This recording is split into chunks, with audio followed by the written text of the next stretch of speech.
What's up guys, NepentheZ here and welcome to my first FIFA 14 gameplay video. In this game guys I'm going to be playing against TheMasterBucks. You can check him out, his link will be in the description. He is a career mode FIFA YouTuber from Australia.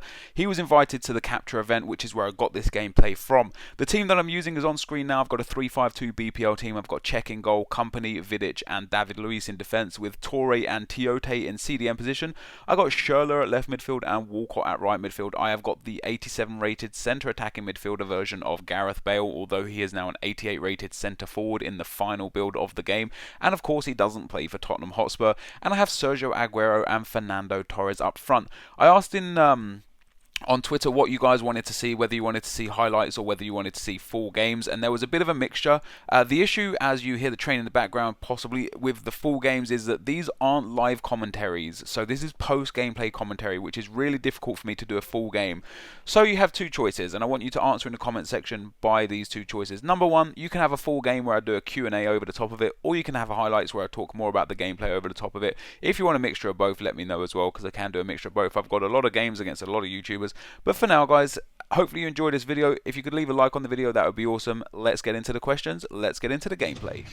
Okay guys, so as we get into the gameplay, we come up against the Masters FC, and this is a team he's rocking with. He's got Falcao and Aguero up front. He's got Isco at cam. He has got, I can't remember the left midfielder's name for the life of me. It will come to me. Jesse Rodriguez at left midfielder, Xavi and Modric in centre midfield, and Di Maria at right midfield.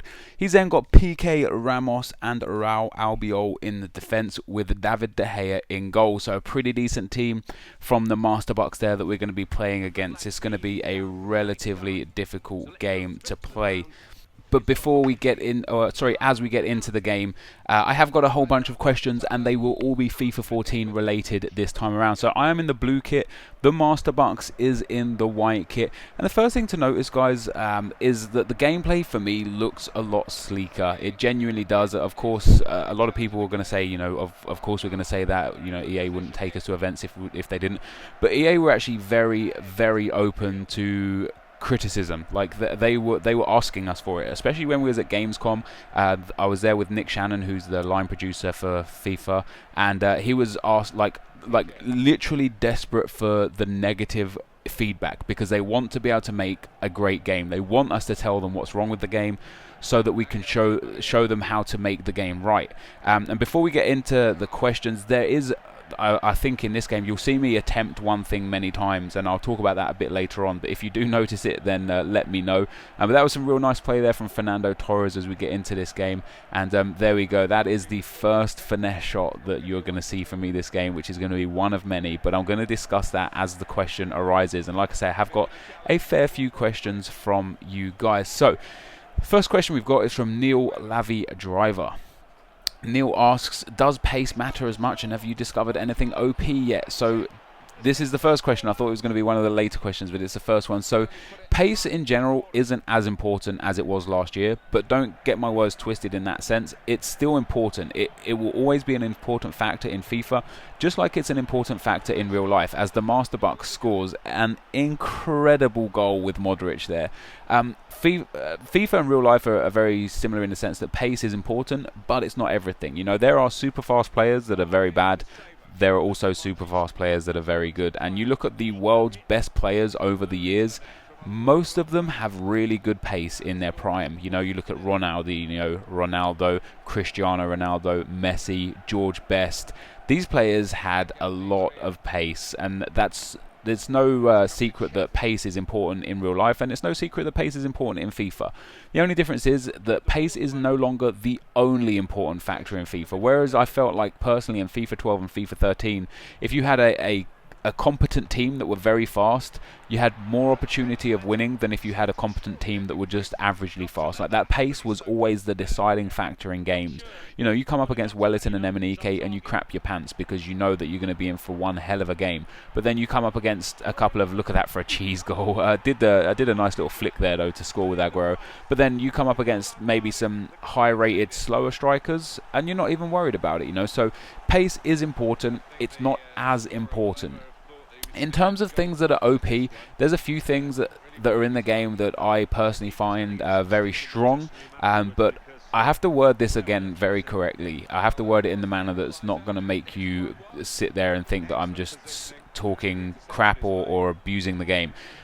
Finesse shots, as you saw there, the keeper parrying it out, they're strong. They feel broken, and the gameplay, the gameplay development team are aware of the situation. They've taken a lot of our clips and they're analysing the situation and they're looking to adjust it.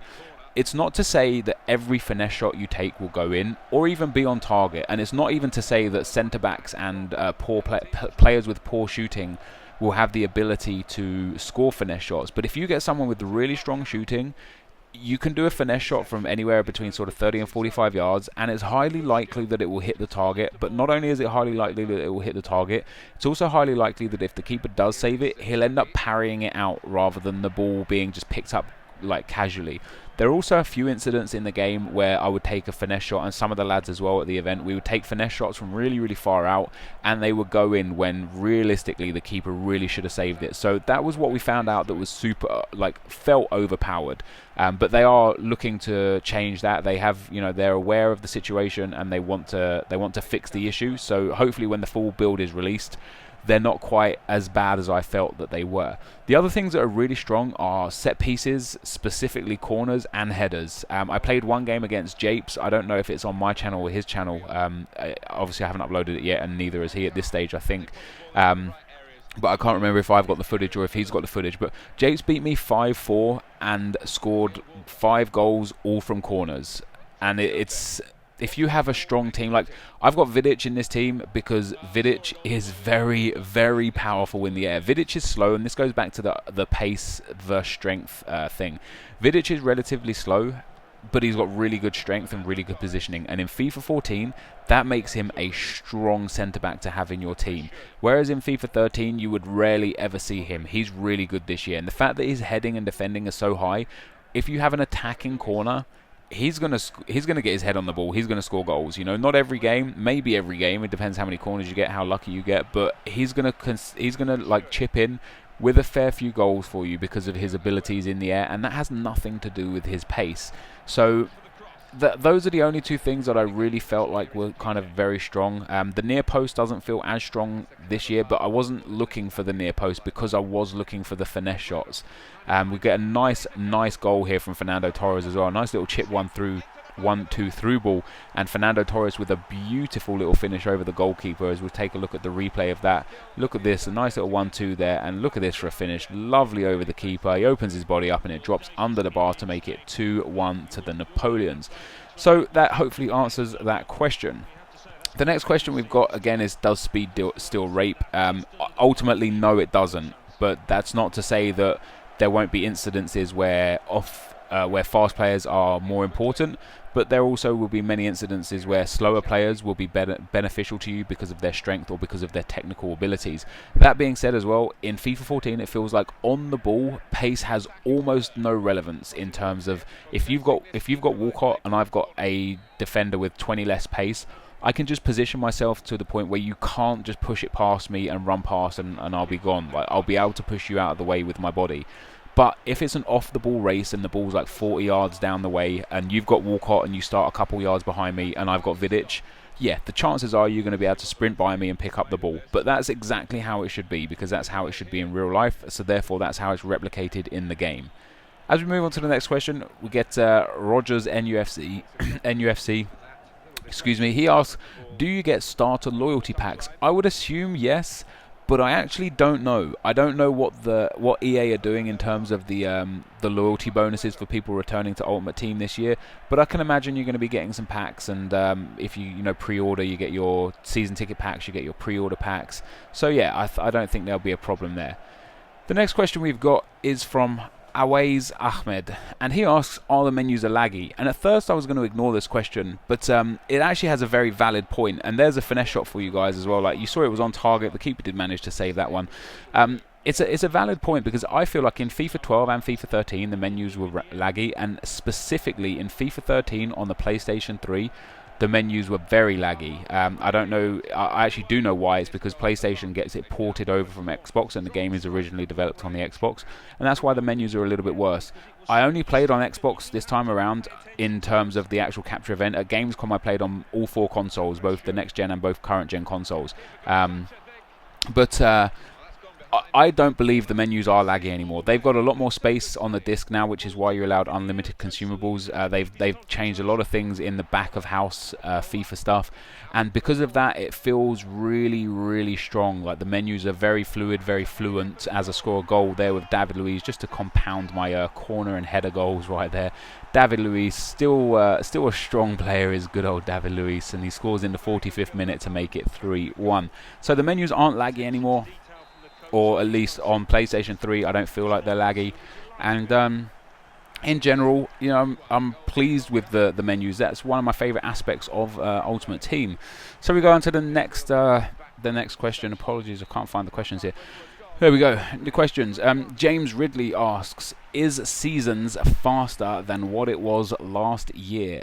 In my personal opinion, yes it is. I actually played a lot of kind of head-to-head and Seasons at Gamescom, because Ultimate Team wasn't so easily accessible as it was at the Capture event, and I really, really enjoyed it. I haven't played head-to-head since probably like World Cup 2010, because, you know, FIFA 11 is when Ultimate Team really started to boom. I've always played Ultimate Team since then. I go on head-to-head maybe 5-10 games a year. I play 1 or 2 games, I get super bored of it, I don't go back to it for a few months. And then I see people talk about head-to-head and say how head-to-head's better. So I'll be like, you know what, let me go and give head-to-head another try. I'll play 1 or 2 games and it just bores the life out of me because it's slow. But this time around, it feels better. The shots feel stronger. You can actually score tidy long shots now. It's not in the sense that it is in Ultimate Team, where, you know, like the impossible is made possible in Ultimate Team because of stat cards, because of informs, because of chemistry. But it's a very, very strong game mode, and I personally didn't feel too much difference between head-to-head and Ultimate Team in terms of game speed. Now that will become more apparent as we go through the first few months and first few weeks of FIFA 14. A lot of you guys that play head-to-head will probably let me know, hey, it's faster this year, or hey, it's slower this year. And maybe you guys playing Ultimate Team will think, hey, it's actually slower Ultimate Team this year. Maybe that's where the comparison comes from. Maybe head-to-head is still around the same, but Ultimate Team has been slowed down a little bit. So in general, they feel very similar in terms of gameplay, and how they kind of, how reactive they are.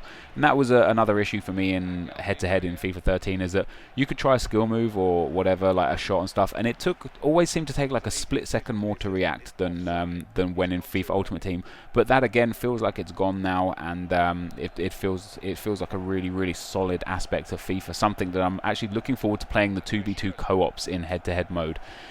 The next question we've got is from Daniel Vallo, and he says, first team, question mark. The first team I get will be highly dependent on who I get in my packs, and which console are you mainly focusing on in FIFA 14? Now, this is probably going to come as a bit of a shock to many people, and it's definitely going to upset a lot of the PS community that are fans of mine. But my main console in FIFA 14 is going to be Xbox, and that's quite simply because my main console of the next gen consoles is going to be the Xbox One. And that's not just because of legend cards, although that is a massive factor for me, but that's actually also down to the fact that I enjoy the Xbox One controller a lot more than the PS4 controller, and the console just, it feels good for me. Like, I always like to play what feels nice, and I like to play what my friends play, and it seems to me like most of my friends are going to be getting the Xbox One, and for a change I can't find too many cons with the Xbox. That's not to be said that I won't be playing on PlayStation 3 and PlayStation 4. I will definitely have series on PS3 and PS4 to make sure that I can kind of sort of be there for both sets of both sides of the community in terms of console. But I would have to say my main console is almost definitely going to be Xbox this year.